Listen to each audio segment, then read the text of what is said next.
The Jesse Blake Sports Report with Jesse Blake.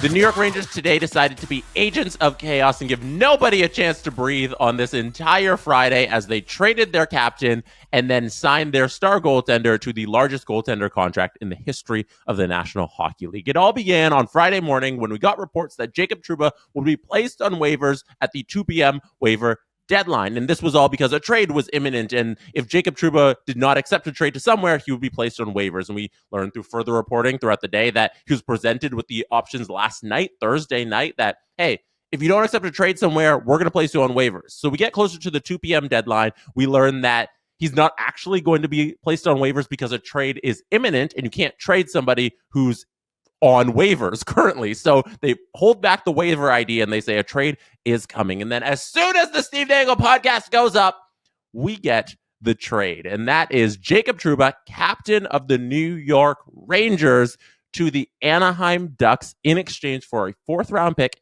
in 2025 and Euro Vakanainen. So I'm going to read directly from The Athletic here, who did some great reporting on just how we got to this moment. It's an article that Arthur Staple, Eric Stevens, and Peter Baugh all combined in. I'm just going to summarize one of the main paragraphs here. General manager Chris Drury named Trouba captain in the summer of 22, but just more than 2 years later, Trouba 30 became expendable. Drury tried to get Trouba to commit to a trade in June ahead of free agency, but Trouba did not want to leave New York at that time. His wife, Kelly, has a year left on her medical residency at a New York hospital. After a slow start to the season, Trouba is on the trade block again.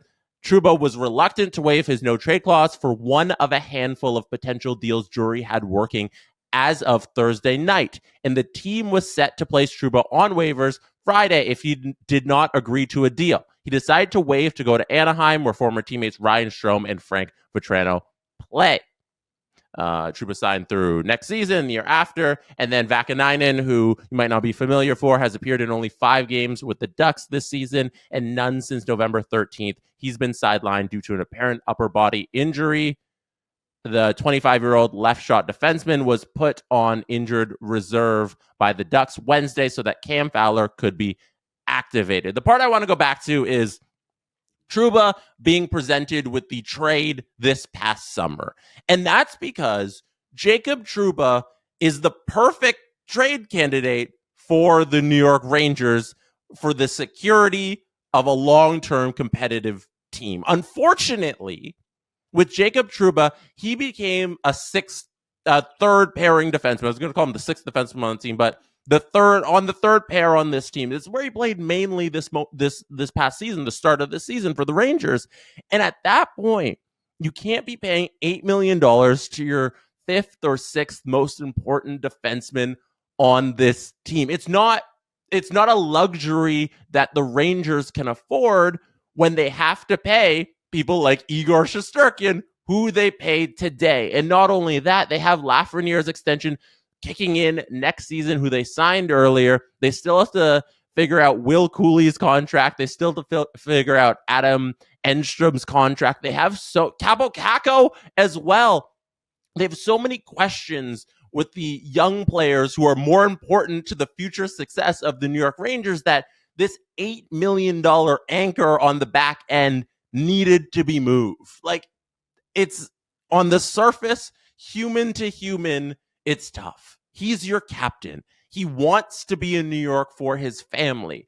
But from he has a no-trade clause with 15 teams, and you're bullying him into being traded to one of those places. On the surface, it's so tough. But on paper, this is the contract you needed to move in order to secure the future competitiveness of the New York Rangers. So from Chris Drury's perspective, where this team has stunk, and you got to do something here to shake things up and make sure that the important pieces are here to stay, this was the right move. And from the Anaheim perspective, I understand bringing in a vet presence like Trouba, who is useful to the Ducks. And it doesn't matter what he makes. Anaheim's not planning to be good this season, and Jacob Trouba can be a useful player in a particular system that will lend it to him. Like, we talked about this on the Steve Dangle podcast today. When Jacob Trouba was in Winnipeg. He was billed as an offensive defenseman when he asked out of Winnipeg and he signed that massive deal when he got traded to New York. He was their next offensive defenseman star, but he's worked his way out of that role because they've had players who stepped in ahead of him. But now that he's in Anaheim, and eventually they're probably going to definitely move out Cam Fowler and that $6.5 million contract that he has, Trouba's going to have a role there in Anaheim to teach the young kids and to just play his game. It's kind of like when Erik Karlsson won the Norris on the Sharks, because it was just like, we go have fun with the Sharks. Who cares if we win or lose? And you're going to see, I think, a regression to the mean of Jacob Trouba's numbers, where he's going to start playing better because he's going to have the freedom to play as he wants without the burden of having to win hockey games. So I get it from that side of Anaheim's probably going to get him, and he's going to look decent. He's going to look better than he has looked in New York. From a strictly cap situation, I'm not really in favor of what Pat Verbeek is doing. Just taking on the whole contract, I don't really agree with that. I think Pat Verbeek has had some questionable decisions during his tenure as general manager of the Ducks. I understand getting the player. I don't get absorbing all of the contract and paying to do that. I'd love to know, if we get these articles coming out in the next couple of days, what was the competition for Jacob Trouba? You had to send the guy, okay, you send away a former first round pick, but like he was injured, you weren't going to play him anyways, you didn't really need him. But the fourth you're paying to acquire Trouba is interesting when you are also swallowing the whole contract, and New York needed you to do this. You're doing them a favor and also paying them to do the favor for them. Pat Verbeek, I don't like that one. And then we have the other domino, because I'm talking about the contracts. This moving out of Jacob Trouba's contract that you needed to do, and Anaheim paid you to do it, allows you to sign Igor Shesterkin to a massive deal. Now, I don't have the full details in front of me. I'm just going to scan and see if they have them out right now, but oh, here we go. Yeah, I do have the full details. All right, so Igor Shesterkin, according to Chris Johnston, signs an 8-year extension with the New York Rangers carrying an 11.5 AAV, a deal that will make him the highest paid goalie in NHL history. That is the Chris Johnston Show's Chris Johnston. So that 11.5, as CJ said, puts him as the highest paid goalie in NHL history. It puts him above Sergei Bobrovsky amongst active goaltenders, who's making $10 million. It puts him above Andrei Vasilevsky at 9.5, Hellebuck at 8.5, Sorokin at 8.25, Swayman at 8.25. And it also puts him below Artemi Panarin, which is exactly where this contract should come in.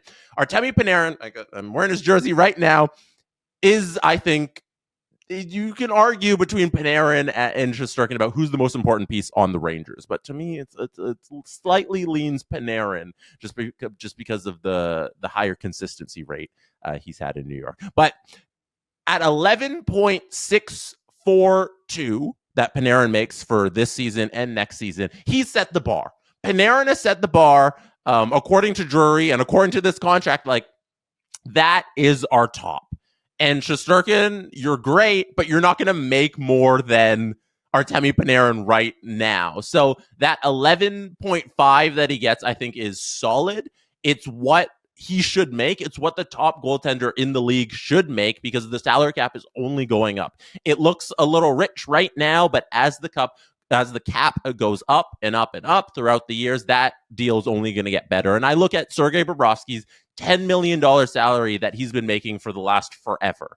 That salary won a Stanley Cup last season. It went to the Stanley Cup final the year before. You can definitely win when your star goaltender makes a lot of money if all of the other pieces around your lineup are in there and performing and making a decent salary and everything's managed perfectly. And that star goaltender lives up to his salary, which I would say Bobrovsky did his last two playoff runs. So if you're paying for this, they better perform to that. But if they do, it's definitely a recipe for success. So I don't mind at all paying for star goaltending, world-class goaltending, best in the league goaltending, probably the second best goaltender currently today behind Connor Hellebuck, who's playing great this season. So that's my thoughts on all of the chaos that has happened with New York today. New York, never dull, never sleeps. Rangers move their captain, sign their goaltender. What a day. What a bunch of chaos. Thank you for being here. You could have been anywhere in the world, but chose to be listening or watching this right now, and I appreciate you. Good night And from that is Toronto. how it's done. The Jesse Blake Sports Report with Jesse Blake. Jesse Blake, the guy that likes to hear his name twice in one sentence. Sure, I know him. No, he doesn't have an ego at all.